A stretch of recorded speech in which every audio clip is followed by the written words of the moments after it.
Hello everyone, today I will just show you how Gukesh, who actually won the candidates, is actually winning thanks to the London system.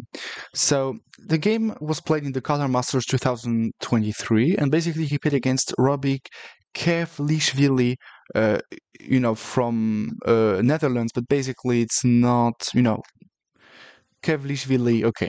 It's not really Netherlands, but okay. He started the game with d4, knight f6, and bishop f4. So I usually recommend to start with knight f3 first, and then, retranspose into a London system.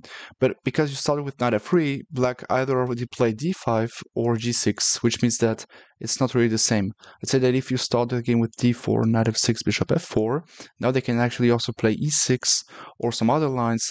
And if you start with knight f3, e6 now will actually retranspose into a queen's gambit or a Catalan if you play, g3 and let's say for example g3, bishop e7, this d5, c4, and we have a classical Catalan or a close Catalan. I don't remember the names, but okay. Bishop f4. Now e6 and e3. Classical, just bring the pieces out, and that is why we play the London system. It is just to bring all the pieces out. c5 and now knight f3.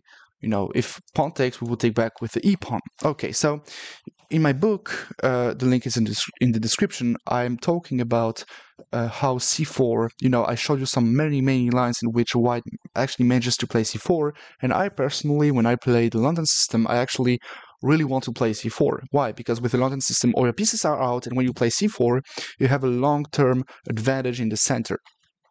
So that is why c4 is probably a nice move.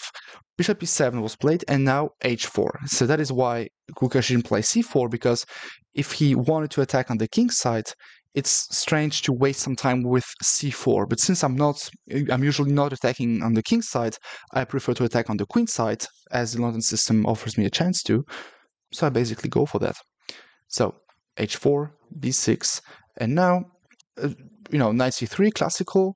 Again, playing c4 now is we can trust that move, but basically now after bishop e7, black has a really good control of the e4 square, and basically we will have to to face and do something about it, but we don't really want to do something about it. And when we start with knight c3, now with bishop b7, we can actually play knight b5, hanging, attacking on c7, and if you go for some d6, then I can actually take, because if you take with the b pawn, then you lose d6, and if you take with the d pawn, I have knight e7, so that is why it's a problem. And basically, let's say I don't want to go knight b5, because let's say something like that, and let's say you're not a fan of that, you can still go c4 or c3, solidify the center, or even better, you can even play, something classic like knight d6 and offering something like that. But okay, I can get it. Or if you're not afraid or not a fan of knight b5, you can also go bishop d3 controlling e4, which makes sense. And now if knight d5, we can take, pawn takes, destroy the pawn structure, and if you go bishop takes, now I go c4, and I'm just clearly better. I can go h5 and castles, or knight e5. Basically, it's the same thinking process as in my book. I can go either h5 and castles, it goes together, or I play something like queen c2, long castles, but you have to connect the moves together. You cannot play one move and then don't play the other move. Okay, so c takes d4 was played instead of bishop b7, which is strange because white has a pawn on d4, black has absolutely no pawn on d5, which means that now after pawn takes, then if pawn takes back, then basically white is better because of the space advantage in the center. But okay, then d6, and eventually we can get that it's not the easiest position ever to go through with the white pieces, and that is why, okay, white is still better, but that is why white decided to go knight takes d4, because there is no reason not to take with the knight. The knight will still jump on b5, then on d6 or on c7, so basically white is already clearly better, and for a player like Gukesh, being slightly better or even better after 7 move, usually it's good. Castles, and now knight db5, which the engine doesn't like. The engine is a psychopath. The engine says start with queen f3, he will go knight c6 and give you the pawn for free, which was probably playable. And if you play d5, that is the main idea of queen f3, you can go bishop takes, b8, rook takes, and knight c6, winning the exchange. And that is, this is very easy to miss. And I think, yeah, he played this move actually pretty fast. He took 5 minutes, which is not... It's strange, actually, because queen f3 just wins immediately. But okay, it was missed. So knight db5, the idea is just to go either on c7 or on d6. So notice that the London system is such an easy opening that even a grandmaster rated 2758 at this point can miss easy wins like that, like queen f3. But okay, we can get it. Knight db5, knight e8 defending, and now it's already a pure domination. Look at these pieces. It's bad. It's really bad. Queen f3, and now knight c6. Now the knight is on b5 and not on d4, so we cannot win the pawn, but it's not a problem. Long castles. Now we can feel the pressure, arriving and the attack, coming through. Bishop b7, black is still playing all the best moves, and now h5, continuing with the attack. I didn't say anything about the h-pawn hanging for 20 minutes, but basically, okay, now you cannot take the pawn on h4, and now if you take the pawn, then there will be a move like g3, then the bishop gets out, and basically there are problems on the open h-file. For example, some bishop d3, or some queen h5, and if you go h6, something like that, and some mates coming, and if you play knight f6, then I can go knight c7, and, I'm sorry, like queen h2, preparing knight c7 or knight d6, and basically white is okay. We will also go bishop g5, taking there and going checkmate. So basically there is a lot of compensations for the pawn. And of course, when you're 27-58 player, some compensations is exactly what you're looking for when you want to win against a grandmaster. So bishop b7, playing a logical move, but you're not really threatening anything. Now h5, a6, and just knight d6, jumping in. It doesn't matter that we exchange everything. I'm still putting pressure on the d-pawn, and these pressures are more than enough to win a game, especially at that level.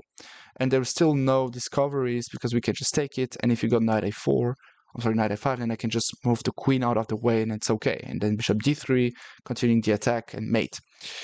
But f5 was played after bishop takes d6 for X reason. Okay, queen g3, improving the position of the queen, working on the dark squares. Now if you take, I take back with the queen and you lose d7, or you're almost losing d7.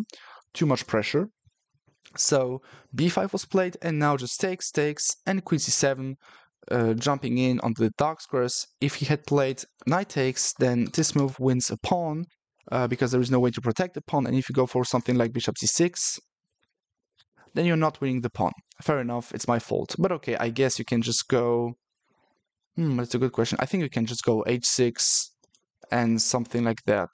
Yeah, an attack on the dark squares. And if rook f7, then it doesn't matter. I can go g4, probably not g4, but like, I don't know, bishop d3 or a4, and once you take or push the pawn, I go bishop c4. So basically, it's still a question of pressure, basically. Yeah. Takes, queen c7. Now the queen is infiltrated, and basically, white is much, much better. It's difficult for black to find a good move. Bishop c8, again, all the pieces are left on their initial squares. g4, starting the attack. b4, trying to counterattack. Black played really, really good. Knight a4, f takes g4. At least if you're worse, accept the pawns. But eventually it was slightly inaccurate from Gukesh, but the position is still equal, so it's okay. Queen g3, defending everything, and now preparing some bishop d3 and some queen g4, etc. d5, creating even more holes on the dark squares, which is not good. And now just bishop e2, preparing to recapture the pawn. Okay. Rook b8. Interesting move, trying to attack or do something on the queen side, but it's not like you're going to achieve anything. During that time, white has a perfect open g-file for the rooks and the queen and the bishop, etc.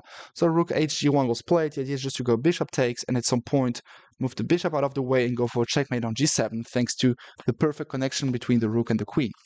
Bishop d7, bishop g4, king h8, and now king b1, because there is a half open c file and there are 2 pawns on the b file, so basically the b file is closed. So we just put the the king on the b file because the b file is closed.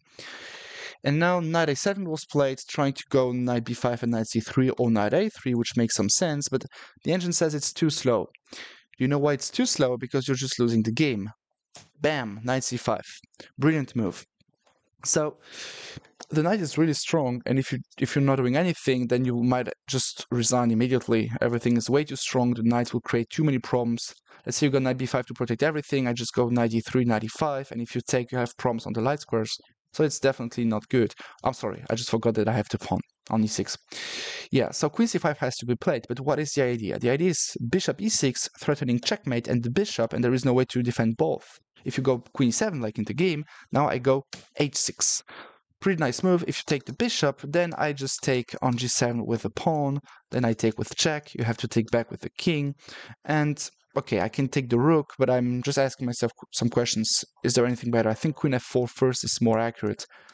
Yeah, because in the end, I should be able... Yeah, I don't know. I think everything wins, but if you don't know what to do, just take the rook with check. But okay. Basically, h6 wins the game, and if you go queen takes, then there's queen takes g7 mate. So after h6, g takes was played. Basically, there was no more move. The best move was actually g6, but after g6, you have to allow some queen e5 check, which is bad, because after queen f6, first I can just trade the queens off and get the bishop, and now I'm up a pawn, d5 is weak, and I'm clearly winning with the white pieces, even though you can take on f2, doesn't really matter. The knight is misplaced, and every time the knight gets out, I can just take it. For example, let's say rook f2, rook d5, knight b5, I can just take it. If pawn takes, the pawn structure is ruined, and if rook takes, then mate. Mate, yeah, really good. So h6, g takes, but now queen e5, and basically the game is lost. Queen f6 was played, and now the final blow, rook g8 check. So you cannot take with the king, it's protected, and if rook takes, I just take the queen with check, which is winning the queen and the game. Rook g7, bishop d7. So black resigned after queen e5 check. Really good. It was a very, very nice game. Basically, the London system is basically winning by force. If you have any more questions about the London system, or if you want to learn the theory, just go down in the description. You will have a very nice link to the London system book that I created. A lot of theory, a lot of games. Of course, if you have any more questions, or if you're looking for a chess coach, just go down in the description. Follow me on Instagram, subscribe to the channel, like the video, share to anyone you know, and hopefully see you in the future. Take care.